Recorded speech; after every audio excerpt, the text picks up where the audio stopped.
After infidelity, people are very quick to throw around the term narcissist.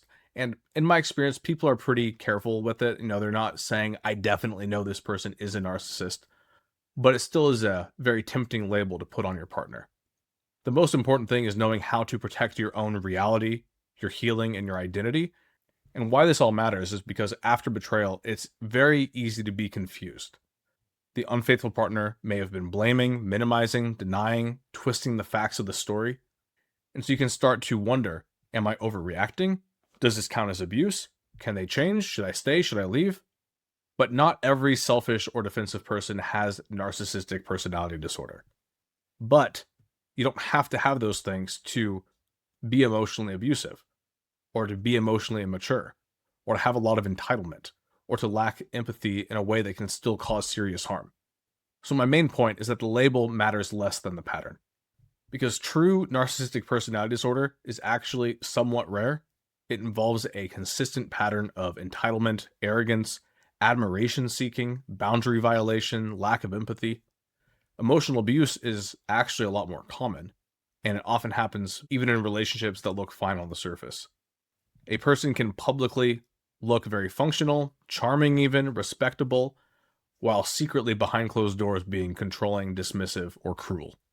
Emotional immaturity can look like acting like an adult in a professional context, but then when they get frustrated, when one thing doesn't go their way, they have lower empathy, low frustration tolerance, easily turn to blaming, getting defensive at the very first time you bring up even a small problem.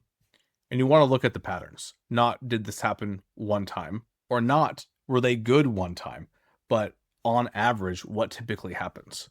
So don't rush to diagnose or pressure them to get a diagnosis. Look for the patterns yourself first. And if they are doing those things, especially the minimizing, blame shifting, lack of empathy, manipulation, it's important to get support and to not have this person be the only one who is validating or not validating your reality. You need some outside perspectives.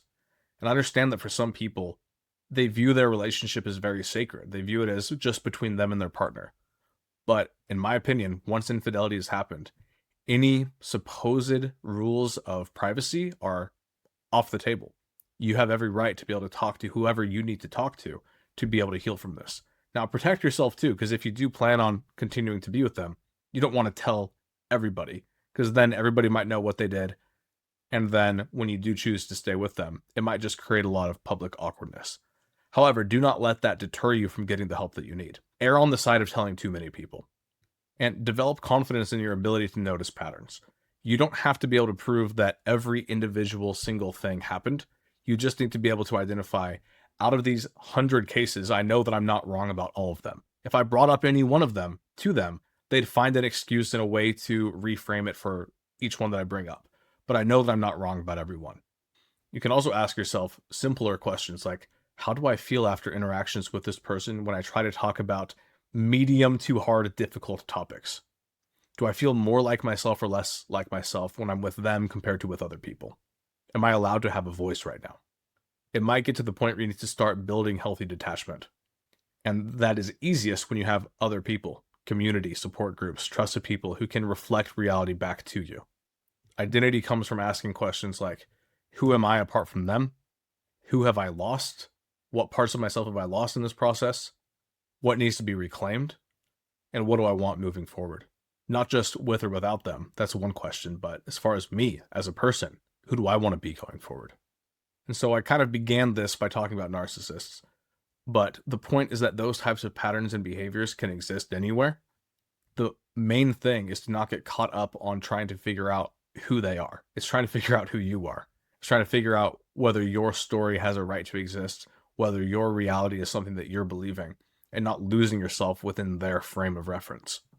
And one final thing that I'll say is that being beaten down by this emotional abuse can make it feel like you have nothing left to give on the other side of it. So like, why would I even bother leaving?